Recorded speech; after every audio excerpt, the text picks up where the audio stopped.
To velja tako za hotele, zasebne nastanitve kot mladinske hotele. Novomeški hostel Situla, ki je odprt od leta 2008, v tem pogledu ni izjema. V bistvu zgolj potujeva skozi Novo mesto na poti proti Hrvaški. Ogledala sva si nekaj znamenitosti, frančiškansko cerkev, Kandijski most za reko in tržnico. V hostlu so zadovoljni številom nočitev, saj se vse skozi povečujejo. Če bi se orientiral na poletje oziroma na prejšnji mesec, smo recimo beležili za 250 več nočitev kot v istem obdobju lani.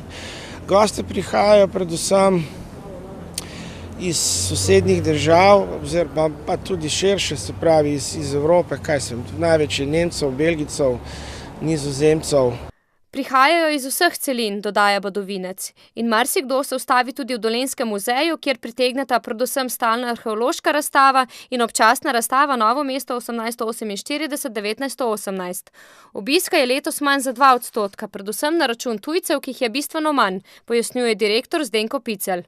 To lahko rečem, da je tudi v mesecu juliju tudi za več kot 50% manj tujih obiskovalcev, kot jih je bilo v preteklih letih.